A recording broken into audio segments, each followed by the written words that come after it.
नमस्कार दोस्तों, आप सभी लोगों का स्वागत है आप सबके अपने चैनल बीपीएससी स्टडी आईक्यू पे। दोस्तों, आज के इस क्लास में हम लोग हमारे जिला दर्शन के एक और सीरीज के तरफ बढ़ चले हैं, जिसमें हम लोग आज के इस क्लास में बिहार के एक बड़े खूबसूरत से जिले कटिहार को कवर अप करने वाले हैं। कटिहार, जो कि पहले पूर्णिया जिला के साथ था, आज के डेट में भी बिहार का एक ऐसा जंक्शन कहलाता है जहां से झारखंड, जहां से बंगाल और बिहार का गेटवे भी हम कह सकते हैं, जहां से एंटर होता है। चलिए दोस्त, करते हैं सबसे पहले हम लोग कटिहार जिले की बात। आज हम लोग कटिहार जिले से रिलेटेड कॉन्सेप्ट्स को, उससे रिलेटेड एमसीक्यूज को, उससे रिलेटेड करंट इश्यूज को आज के सेशन में हम लोग कवर अप करेंगे। सबसे पहले स्टार्टिंग फ्रॉम द फर्स्ट अगर हम बात करते हैं तो आइए सबसे पहले हम देखते हैं कि आखिर हमारा जो कटिहार जिला है वो आखिर पड़ता कहाँ पे है, आखिर कटिहार जिले का लोकेशन क्या है। तो स्टार्टिंग फ्रॉम द फर्स्ट, ये है हमारे बिहार का प्यारा सा नक्शा, आप देख सकते हैं। दिस इज हमारा प्यारा बिहार। और ये जो हमारा प्यारा बिहार है, हम अगर इस प्यारे बिहार की बात करते हैं तो यहाँ पे आपको ये चीजें जो है, यहाँ पे जैसे मान के चलिए हमारा प्यारा बिहार का नक्शा है, ठीक है, दिस इज आवर प्यारा बिहार का नक्शा, ठीक है। और ये जो हमारा प्यारा बिहार का नक्शा है, इस प्यारे बिहार में यहाँ पे आप देख सकते हैं कि ये जो जिला है, ये जिला है हमारा सर कटिहार, ठीक है। ये जिला सर हमारा क्या है, कटिहार है। कटिहार के नीचे आप बढ़ेंगे तो यहाँ पे आपको भागलपुर नजर आता है। कटिहार के उत्तर की तरफ आप बढ़ेंगे तो यहाँ पे आपको पूर्णिया नजर आ जाता है। और यहाँ पे अगर हम बात करते हैं तो सर यहाँ पे हम लोग को बंगाल जो है मौजूद नजर आ जाता है। तो ये सर रही बात कटिहार जिले के लोकेशन की। अब कटिहार जिले के लोकेशन की बात जब हम लोग करते हैं और यहाँ पे जब हम देखते हैं कि सर ये हमारा कटिहार जिले का लोकेशन है, अब आइए जरा देख लेते हैं कटिहार जिले के आसपास आखिर कौन से जिले जो है। अच्छा, यहाँ पे सर वो भी है, देख, यहाँ पे सर कटिहार है और यहाँ पे आपको नजर आएगा। अब जाइए जरा देखते हैं कटिहार जिले के लोकेशन के पॉइंट ऑफ व्यू से। तो ऐसे अमूमन अगर हम बात करते हैं तो सर ये है हमारा कटिहार जिला, ठीक है। यहाँ पे सर हमको नजर आ जाता है सर पूर्णिया। और यहाँ पे नीचे की तरफ हम बढ़ते हैं, नीचू की तरफ, तो यहाँ पे हमको नजर आता है भागलपुर। तो ये सर हमारा प्यारा कटिहार जिला है सर। ये हमारा क्या है सर, पूर्णिया है। ये हमारा क्या है सर, भागलपुर है, ठीक। यहाँ पे सर हमको नजर आएगा वेस्ट बंगाल। यहाँ पे सर हमको नजर आता है झारखंड। तो कटिहार बिहार का इकलौता ऐसा जिला है जो बंगाल झारखंड दोनों के साथ अपने बॉर्डर को शेयर करता है। कटिहार जिले के बारे में आइए थोड़ा सा और जानते हैं। कटिहार जिले में नॉर्थ वेस्ट में आपको पूर्णिया नजर आएगा, ईस्ट में सर बंगाल, बंगाल का सर मालदा, और ऑब्वियस सी बात है उत्तर दिनाजपुर जिला नजर आता है। साउथ में सर झारखंड, झारखंड का सर साहेबगंज, और साथ ही साथ जो है भागलपुर बिहार का आपको नजर आता है। 1905 में अगर हम बात करते हैं तो बंगाल पार्टीशन के बाद कटिहार बिहार सूबा का हिस्सा बना था। और सीमाओं के इस बदलाव के बाद बंगाल और बिहार कल्चर का एक अनूठा मिश्रण आपको कटिहार में नजर आता है, जहाँ पे बंगाली और हिंदी कल्चर दोनों एक साथ को करते हैं। बड़ा प्यारा, बड़ा खूबसूरत सा जिला है। ऐसे अगर हम बात करते हैं कटिहार के बारे में तो तकरीबन तकरीबन 3057 स्क्वायर किलोमीटर जिले का कुल एरिया है। 31 मीटर यहाँ पे आपका सी लेवल से ऊंचाई है। और तकरीबन तकरीबन 103.2 सेंटीमीटर या 1032 यहाँ पे बारिश होती है। ये आपके कटिहार जिले का एक हम कह सकते हैं भौगोलिक स्वरूप है। कटिहार जिले का एडमिनिस्ट्रेटिव हेडक्वार्टर, कटिहार हेडक्वार्टर इसका है कटिहार जिले का। साथ ही साथ हम अगर बात करते हैं, यहाँ पे एक लोकसभा है, 7 विधानसभा है, 3 सब डिवीजन बरसोई, कटिहार और मनिहारी नजर आते हैं, और 238 पंचायत और 1250 गांव आपको कटिहार जिले में नजर आते हैं।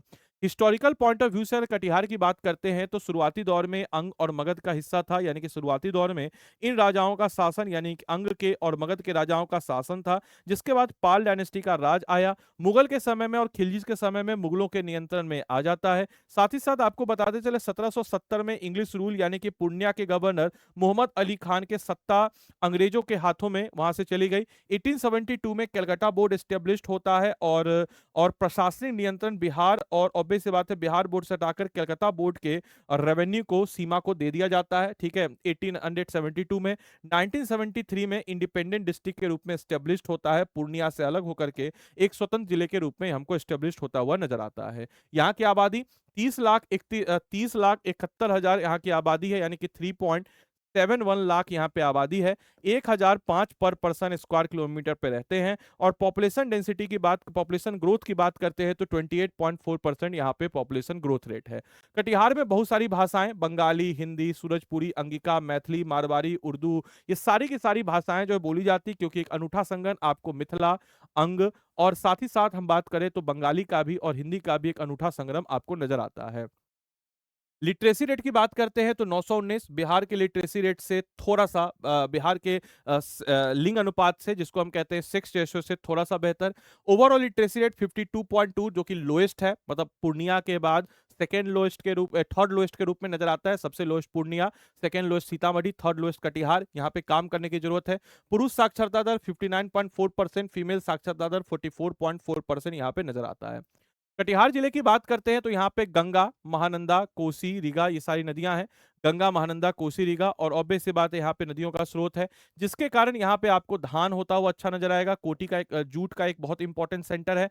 चाय का भी कुछ इन्फ्लुएंस आपको यहाँ पे नजर आ जाता है, बंगाल के एरिया में उस टाइप का। मखाना भी यहाँ पे आपको होता हुआ नजर आएगा। मैंने ऑलरेडी बताया कल्चरली एक साथ होना ये डिपेंड करता है कि ज्योग्राफिकली भी वो काफी ज्यादा एक साथ है, तो उसका लोकेशन भी इसको अलाउ करता है कि यहाँ पे मखाना भी प्रोड्यूस होगा, जूट भी होगा, धान भी होगा और चाय का भी होगा। और ये कृषि उत्पादन कटिहार की इंडस्ट्रियल फाउंडेशन को तैयार करता है, विशेषकर जूट मिल और मखाना प्रोसेसिंग में कटिहार के एक इंडस्ट्रियल जोन को ये बहुत अच्छे तरीके से तैयार करता है। इतना ही नहीं, हम अगर बात करते हैं तो यहाँ पे 1187 रजिस्टर्ड इंडस्ट्रियल यूनिट है, 6 मीडियम और लार्ज यूनिट है और एक इंडस्ट्रियल एरिया है। जूट मिल की बात करते हैं तो कटिहार में 2 प्रमुख जूट मिलें संचालित है। एक आपके क्या है, पुराना मिल, और दूसरा जो है आपका नया मिल। वहीं एग्रीकल्चर टेक की बात करते हैं तो आपको बताते चले, तीन गछिया क्षेत्र जो है कृषि उपकरण इक्विपमेंट के निर्माण का एक प्रमुख प्रमुख केंद्र आपको कटिहार में नजर आएगा। क्वेश्चन पूछा जा सकता है तीन गछिया क्षेत्र कहाँ पे है सर, तो ये सर कटिहार में है, जो कि एक important agriculture equipment, agriculture tools बनाने का सेंटर है।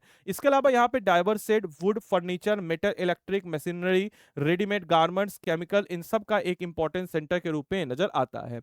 इसके अलावा यहाँ पे आपको मखाना प्रोसेसिंग नेटवर्क, यानी कि कटिहार जिले में मखाना प्रोसेसिंग इंडस्ट्री पूरी तरीके से स्थापित, वेल एस्टेब्लिश्ड है, जो इन 7 ब्लॉक्स में अगर हम बात करें तो यहाँ पे आपको फैली हुई मखाना इंडस्ट्री के रूप में नजर आ जाती है। इसके अलावा कटिहार जिले में अगर इकोनॉमिक डायग्नोस्टिक की बात करते हैं तो अभी एग्जिस्टिंग क्या क्या है सर, मखाना क्लस्टर है, अगरबत्ती स्टिक का बड़ा इंपॉर्टेंट सेंटर है, ब्रास और बेल का मेटल प्रोडक्शन का है, जूट प्रोडक्शन का है, एग्रीकल्चर इक्विपमेंट है और इंजीनियरिंग फैब्रिक वर्क्स है। लेकिन यहाँ पे potential micro small enterprises, agro jute based, computer mobile repair और गेट ग्रिल और आपके ऑब्वियस सी बात है इंजीनियरिंग फैब्रिक्स का बड़ा तगड़ा पोटेंशियल है।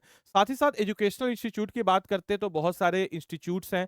साथ ही साथ कटिहार मेडिकल कॉलेज जो यहाँ की आन बान शान है, केबी झा कॉलेज, लॉ कॉलेज और होम्योपैथिक कॉलेज और वुमेन्स कॉलेज कोरा, ये सब कुछ इंपॉर्टेंट सेंटर यहाँ पे आपको नजर आते हैं। टूरिज्म की बात करते हैं तो गोगाबिल लेक को के बारे में आपको बताते चलें तो ये क्या है सर, तो ये बिहार का पहला कम्युनिटी रिजर्व है। साथ ही साथ बिहार का छठे नंबर का हम कह सकते हैं रमसर साइट है, और भारत का 94th नंबर का 92, 93, 93, हाँ 94th नंबर का रमसर साइट जो है ये नजर हम लोग को आ जाता है कटिहार, ठीक है, इसे एक गोगाबिल, ठीक। इसके अलावा नवाबगंज फोर्ट यहीं पे नजर आता है, गांधी घर कुर्सेला में नजर आता है। कुर्सेला वो स्थान जहां पे कोसी नदी जो है ये आकर के कहाँ पे, तो गंगा नदी पे मिलती है। कटिहार में ही आपको नजर आता है कटिहार में आपको नजर आता है मनिहारी। मनिहारी विधानसभा क्षेत्र जो है बिहार में 2 ही विधानसभा क्षेत्र है जो शेड्यूल ट्राइब के लिए रिजर्व है, एक कटोरिया, दूसरा मनिहारी। कटोरिया बांका में पड़ता है और मनिहारी जो है कटिहार में पड़ता है। इसके अलावा आपको गोरखनाथ टेम्पल, गुरुद्वारा यहाँ पे नजर आता है, पीर बाजार, गौरी शंकर टेम्पल, सत्संग मंदिर और भारवनाथ मंदिर भी यहीं पे नजर आता है। ये ऐतिहासिक स्थल जिले के समृद्ध संस्कृति विरासत को काफी अच्छे तरीके से दर्शाते हुए हमको नजर आता है। गोगाबिल लेक की बात करते हैं तो भारत का नया पारिस्थितिक मील का पत्थर है और भारत का 94th नंबर का रमसर साइट आपको नजर आता है, और बिहार का छठे नंबर का रमसर साइट ओवरऑल हमको ये नजर आ जाता है। कौन सा, तो ये कटिहार जिला, ठीक है। इसके अलावा भौगोलिक संरचना के विस्तार की बात अगर हम करते हैं तो यह एक नेचुरल ओक्सबो लेक है जो कटिहार में आपको मौजूद नजर आ जाता है, जो ट्रांस गंगेटिक प्लेन में गंगा और महानंदा नदियों के बीच में, point to be noted, Kosi नदी का नहीं है इसमें, छाती पीट पीट के बोल रहे हैं, चीख चिल्ला के बोल रहे हैं, कोसी नदी नहीं देती है गोगाबिल को पानी, याद रखिएगा। कुल क्षेत्रफल 217 एकड़ आपको नजर आता है। इसके अलावा यहाँ पे बहुत सारे आपको पक्षी, जैसे कि अगर हम बात करते हैं लेसर एडजस्टेबल स्टॉक, इसके अलावा ब्लैक नेकेड स्टॉक, इसके अलावा स्मूथ कोटेड ओटर, ये सब का आपको है। और इससे इंपॉर्टेंट बर्ड एरिया जो है इसको क्या है, आईबीए, क्वेश्चन भी पूछा है इंपॉर्टेंट बर्ड एरिया, ये क्वेश्चन पिछली बार आईबीए से पूछा था, तो आईबीए के तहत घोषित किया गया है। और बिहार का पहला कम्युनिटी रिजर्व जो है अगस्त 2019 में इसको घोषित किया गया है। साथ ही साथ बिहार के रामसर साइट का अगर इतिहास हम देखें तो 2020 में कबरताल जो कि बिहार का पहला रामसर साइट था और 39 नंबर का ओवरऑल इंडिया का रामसर साइट था। फिर आपका नागी नकटी डैम बनता है जो कि जमुई में है, और 2025 में गोकुल जलाशय उदयपुर और गोगाबिल, 92 नंबर का गोकुल जलाशय बक्सर में है, 93 नंबर का उदयपुर और 94 नंबर का गोगाबिल कटिहार में आपको नजर आ जाता है। राष्ट्रीय स्तर पर बिहार का बढ़ता कदम, सबसे ज्यादा रामसर साइट तमिलनाडु में, दूसरे नंबर पे यूपी में, तीसरे नंबर पे बिहार में। अच्छा, एक और करंट अफेयर्स बताते चलें, यूपी में आपको जयप्रकाश नारायण जो है एक स्थल है जिसको बेसिकली एक रामसर साइट का दर्जा दिया गया है, और पटना जलाशय को भी रामसर साइट का दर्जा दिया गया, तो इससे कंफ्यूज मत होइएगा, जयप्रकाश नारायण पटना और से ये दोनों कहाँ है, यूपी में है। गोगा बिल से जुड़ने के बिहार में अब रामसर साइट की संख्या राष्ट्रीय स्तर पर बिहार जो है कौन से स्थान पे आ गया है, तो तीसरे नंबर पे बिहार आ गया है। वैश्विक समझौता और घरेलू नीति की बात करते हैं तो रामसर कन्वेंशन से क्वेश्चन बार बार बनता है, इंपॉर्टेंट थीम है। 1971 में ईरान में हस्ताक्षरित हुआ था और इंडिया जो है इस समझौते पर 1982 में शामिल हुआ था। और भारत में इस क्षेत्रों का प्रबंधन हम कहते हैं वेटलैंड कंजर्वेशन और मैनेजमेंट रूल्स के तहत जो है किया जाता है, इस चीज को याद रखिएगा। ठीक है, अगला क्वेश्चन है sir, which of the following district of Bihar had the highest percent of scheduled tribe. ये क्वेश्चन पूछा गया था बीपीएससी में, highest percent of scheduled tribe कहां पे है सर, तो highest percent of scheduled tribe ऐसे तो है सर वेस्ट चंपारण में, लेकिन इस ऑप्शन के अनुसार कटिहार हो जाएगा। 70वीं बीपीएससी का क्वेश्चन पूछा गया है जो कैंसिल हुआ था, मतलब कैंसिल क्या होता वापस से, मतलब एक री एग्जाम भी हुआ था, फिर ये भी एग्जाम था। In which town city of Bihar does the Kosi river meet the Ganga, तो ये कहां पे मिलता है सर, तो कुर्सेला घाट के पास मिलता है, जो कि कहां पे है सर, कटिहार में पड़ता है, तो सी जो है इस प्रश्न का बिल्कुल सही उत्तर हो जाएगा। इस प्रकार से हम लोगों ने हमारे कटिहार जिले को देखा। अगर आप भी अपने बीपीएससी की तैयारी को बेहतर तरीके से, शानदार तरीके से करना चाहते हैं तो आपको बताते चले कि ऐसे बच्चे जो 73rd या 74th बीपीएससी की तैयारी करना चाहते हैं तो आप लोग के लिए इंग्लिश बैच आरंभ और हिंदी बैच अभ्युदय बैच है। आप अगर इस बैच में इनरोल करना चाहते हैं, मेरा नंबर है 8789847319, आप हमको इस पर व्हाट्सअप कर सकते हैं। इनकेस आप अगर 72वीं की तैयारी कर रहे हैं और प्रीलिम्स पॉइंट ऑफ व्यू से एक टारगेट मेंटरशिप देखना चाहते हैं तो भी आप हमको इस नंबर पे व्हाट्सअप कीजिएगा। बाकी कोई अगर फाउंडेशन करना चाहता है तो भी आप हमको इस नंबर पे व्हाट्सअप कीजिएगा। अब हमारे फाउंडेशन बैच की क्या खास बात है, हम कैसे पढ़ाते हैं, जरा इसको सुन लीजिए, ध्यान से सुनिए। जैसे लेटर सपोज कि मैंने आपको एक टॉपिक पढ़ाया, Ramsar site, Ramsar site of Bihar या ड्रेनेज ऑफ बिहार। अब इसके बाद मैंने आपको पढ़ाया, इस टॉपिक से रिलेटेड आपको नोट्स बनवाया, हिंदी वालों को हिंदी में, इंग्लिश वालों को इंग्लिश में। अब इस टॉपिक से रिलेटेड आपको क्या मिलेगा, तो एक मेंटर मिलेगा इस बैच में, हिंदी वालों को भी हिंदी में, इंग्लिश वालों को इंग्लिश में, जो एमसीक्यू कराएगा। फिर इस टॉपिक से रिलेटेड आपको क्रक्स मटेरियल देगा, हैंड रिटेन नोट्स देगा, और इस टॉपिक से रिलेटेड आपको क्या देगा, तो आंसर राइटिंग जो होता है, इस आंसर राइटिंग का क्वेश्चन देगा विद सैंपल आंसर। उस सैंपल आंसर से क्वेश्चन को आप लिखेंगे, लिखने के बाद आप क्या करेंगे, सबमिट करेंगे। सबमिट करने के बाद आपने उसको सबमिट किया, और सबमिट करने के बाद क्या होगा, जब आपने उस आंसर राइटिंग को सबमिट किया तो सबमिट करने के बाद क्या हो जाएगा, आंसर राइटिंग को जब आपने उसको सबमिट किया तो सबमिट करने के बाद वो चेक करेगा, चेक करके कुछ सुधार करेगा, आपने सुधार किया, फिर दोबारा सुधार करके लिखेंगे, और दोबारा मैं आपकी कॉपी को चेक करूंगा आदि लाइव, ठीक है, आदि लाइव कोड के साथ। और ये 8789847319 इस नंबर पे आप हमको क्या कीजिएगा, व्हाट्सअप कीजिएगा। अगर इस बैच को लेकर के तो मेरे मेंटरशिप के थ्रू कीजिएगा तभी होगा। इसके बाद क्या होगा कि आपका ये टॉपिक तैयार होगा, और इस टाइप से इसी को हम लोग कहते हैं प्रीलिम्स और मेंस का एक इंटीग्रेटेड अप्रोच। और इसी इंटीग्रेटेड अप्रोच के साथ हम लोग आपको 900 प्लस घंटे की लाइव, 900 प्लस टॉपिक्स को और 36,000 प्लस कीवर्ड्स को आपको 1100 प्लस घंटे की लाइव क्लासेस में अगले 6 से 8 महीने में कवर अप कराएंगे। इतना ही नहीं, हम लोग आपके घर तक 10 किताब प्रीलिम्स और मेंस दोनों ओरिएंटेड आपके घर तक मोटी मोटी 10 किताब, जो प्रीलिम्स मेंस कुछ भी आपको अलग से करने की जरूरत नहीं, आपको भेजते हैं। 5100 एमसीक्यू प्रैक्टिस आपके क्वेश्चन प्रैक्टिस के लिए। एग्जाम का जब 4 महीना बचेगा तो आपको लाइव प्रीलिम्स क्रैश कोर्स हम देते हैं, साथ ही साथ 2 महीने का एमसीक्यू बैच और एनसीईआरटी आप में से बहुत सारे बच्चों ने पढ़ने का प्रयास लगभग सबने किया होगा लेकिन खत्म कोई नहीं कर पाया होगा। कारण क्योंकि एनसीईआरटी एकेडमिकली क्लास 6 7 8 9 10 11 12 के लिए बनी है, लेकिन उसको कॉम्पिटिटिव पॉइंट ऑफ व्यू से हम इसमें एनसीईआरटी देंगे ताकि आप उसका इस्तेमाल कर सके। और इतना सब कुछ करेंगे तो आपका प्रीलिम्स तो डेफिनेटली निकलेगा। जैसे ही आपका प्रीलिम्स निकलेगा, फिर से सुनिए, जैसे ही आपका प्रीलिम्स निकला, आपने जो भी फी पेमेंट किया 100% स्कॉलरशिप आपको हम रिफंड कर देंगे, 100%। ये आपके लिए प्रोत्साहन है, मोटिवेशन है, ठीक है।